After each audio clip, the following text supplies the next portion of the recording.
درود و مهر به تمام انسان‌های شاد و آزاد، تمام کسانی که صدای ما رو میشنوند. در خدمتتون هستیم با قسمت 4 از پادکست اسرار آمنتی. در قسمت قبل درباره ارتباط سفر در زمان و کره آمنتی صحبت کردیم و در این قسمت توضیحات بیشتری رو در این باره خدمتتون ارائه خواهیم داد و به جزئیات مأموریت نجات خواهیم پرداخت. دنای عزیز اینجا همراه من هست و میخوام ازش خواهش کنم در قسمت ابتدای پادکست توضیحات بیشتری راجع به نحوه عملکرد کره آمنتی بهمون بده. دنا جان؟ درود میگم بهت عزیزم. بدون فوت وقت میریم سراغ ادامه مطالب. اجازه میخوام قبل از اینکه به مباحث کتاب بپردازیم یک سری توضیحات تکمیلی که توسط استادم به من آموزش داده شده در رابطه با آمنتی رو خدمتتون بگم. سالن‌ها یا تالارهای آمنتی گیت و دالان‌هایی در درون زمین ما هستند که به بعد 5 راه دارند و همونطور که در زمین بین شهرهای بزرگ جاده وجود داره، در زیر زمین هم نقاط مختلفی از طریق این دالان‌ها به هم متصل میشن. نکته اینجاست که ماهیت کاربردی این پورتال‌ها میتونه متفاوت باشه. منظورم اینه که گیت ها یا بهتر بگم استار گیت هایی وجود دارن که ابعاد مختلف رو به هم مرتبط میکنن و هم کرمچاله هایی وجود دارن که نقاط مهم سطح زمین رو به هم متصل میکنن. از صحبتات اینطور برداشت کردم که از طریق آمنتی هم سفر درون زمان از طریق تونل ها انجام میشه و هم سفر در خارج از بعد زمان از طریق کرمچاله ها.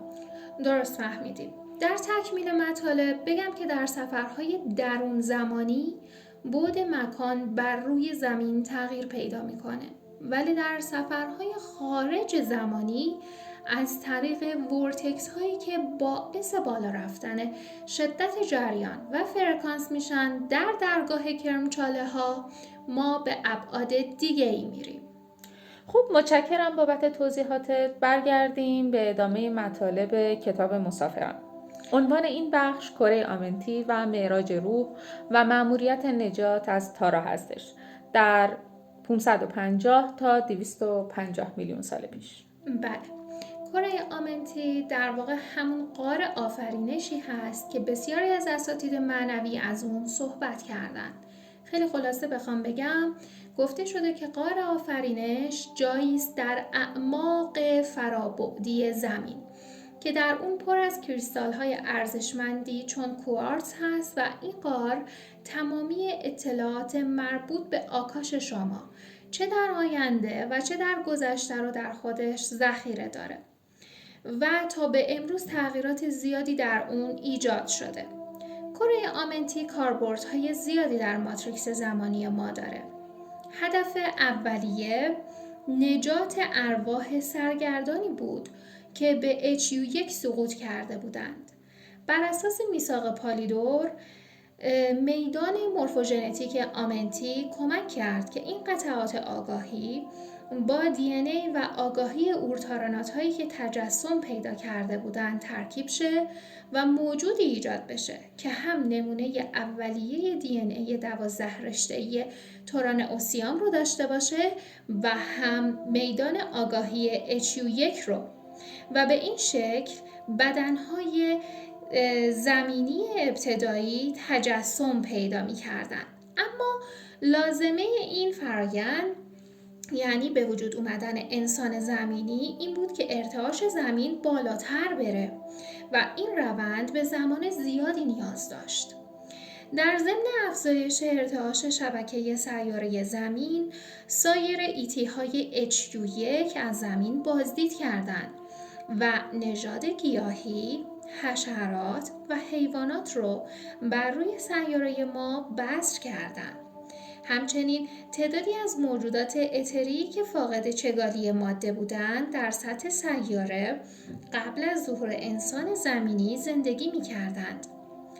البته گروهی از نژادهای مختلف هم بودند که مخالف عهدنامه پالیدور بودند و باعث شدند که در سطح سیاره تارا جنگ‌هایی که معروف به جنگ‌های تاران هستند شکل بگیره. اینها همگی در طی 300 میلیون سال رخ داده و 250 میلیون سال پیش قلمرو زمین امن شد و تازه اورتارونات‌های آمنتی شروع به تولد در زمین کردند. به اونها نژاد تورانوسیام 2 لقب داده شد که حاوی دی ان ای 12 رشته‌ای قبیله بودند و نسب انسان کنونی روی زمین رو تشکیل دادند. این 12 قبیله همون 12 زیرنژادی هستند که دی ان ای خودشون رو در پروژه تورانوسیام 1 به اشتراک گذاشته بودن. این رو جهت یادآوری گفتم. قبل از اینکه بریم به سراغ مراحل مأموریت نژاد، ازت میخوام که راجع به باور 5 جهانی که بومیان آمریکا به اون اعتقاد دارن برامون یه توضیحی بدی، چون که در این قسمت از کتاب بهش اشاره شده. در باور بسیاری از سنت‌های بومی آمریکا، از ابتدای حضور انسان تا آخر زمان 5 بازه زمانی تحت عنوان 5 جهان وجود داره که زمان کنونی ما در جهان 4 به سر میبره. وقایعی که تا الان در کتاب راجع به اون صحبت شده مربوط به جهان اول در بازه زمانی 560 میلیون سال تا 550 میلیون سال پیش بوده. حالا میرسیم به جهان دوم که در بازه 250 تا 25 میلیون سال گذشته بوده. یکم درک زمانهایی که توی کتاب داره ازش صحبت میشه فکر میکنم برامون سخته. تا الان جایی نشنیدیم که کسی از تاریخ 250 یا 500 میلیون سال پیش صحبت کرده باشه. بیشترین زمانی که باستانشناسان و دانشمندان تونستن تخمین بزنن بر اساس مشاهداتشون حدود 85 میلیون سال پیش بوده. بله، این اطلاعاتی هست که ساینس سانسور شده برای کتمان حقیقت به من و شما القا کرده. متاسفانه. خب لطفاً از مرحله اول مأموریت نجات بگو. یکی از مهمترین رخدادهای جهان دوم این بود که از کره آمنتی 5 کره کوچکتر ایجاد شد که هر کدوم الگوی مورفوژنتیک یک نژاد رو کد می‌کرد. به این 5 گروه نژادهای محصور پالیدوریان یا کلوئیسترد گفته می‌شد. از بسته 12 رشته‌ای دی ان ای تورانوسیام 1 هر کدوم از این گروه‌ها نقش مورفوژنتیکی رشته‌های 7 تا 12 دی ان ای رو به صورت مشترک داشتند. به علاوه یک رشته‌ای که در هر گروه با دیگران فرق داشت و مختص به خودش بود. در واقع هر نژاد کلوئیسترد نگهبان رشته خاص خودش بوده. بله، دقیقاً. لازم به ذکره که هر کدوم از این رشته‌های دی ان ای حاوی فرکانس الکتروتونال یکی از ابعاد 12 گانه هستش. ویژگی کلی که این 5 نژاد داشتن این بود که فاقد جنسیت بودن و چگالی ماده اونها با چیزی که ما امروزه میشناسیم متفاوت بود که این 5 نژاد رو الان بهتون میگم. آنتریان ها، قهوه‌ای پوست های نگهبان رشته دوم، برینواها، سرخ پوست های نگهبان رشته سوم، هیبیروها، سفید پوست های نگهبان رشته 4، ملشیزدک ها، زرد پوست های نگهبان رشته 5 و در آخر یوناستی ها، سیاه پوستان نگهبان رشته 6 بودند. تمام این نژادها نسل‌های زیادی روی زمین زندگی کردند و نژادهای ترکیبی زیادی رو ایجاد کردند و از طریق اونها بسیاری از ارواح گم شده تارا صعود یا عروج کردند. از این نژادها در دنیای امروزی ما هیچ بقایایی باقی نمونده و همه اونها در باندهای زمانی جهان ضد ذره یا قرینه به زمین موازی منتقل شدند و تکامل پیدا کردند. دنا، اجازه میخوام ازت برای درک بهتر توضیحات درباره جهان ذره و ضد ذره یه توضیحاتی رو بدم که البته دوستان میتونن خودشون برن و راجبش هم تحقیق بکنن. حتما. بر اساس قانون مقدس وحدت یا ماتریکس هولوگرام خداوند که در قسمت‌های قبلی بهش اشاراتی کردیم، جهان مادی یا پارتیکل یا ذره در مقابل جهان ضد ماده یا آنتی پارتیکل یا ضد ذره قرار داره. در واقع جهان ضد ذره پارالل یا قرینه جهان ذره هستش. بر طبق این قانون هرچه در جهان ضد ذره وجود داشته باشه برعکسش در جهان ماده یا ذره وجود داره. بله.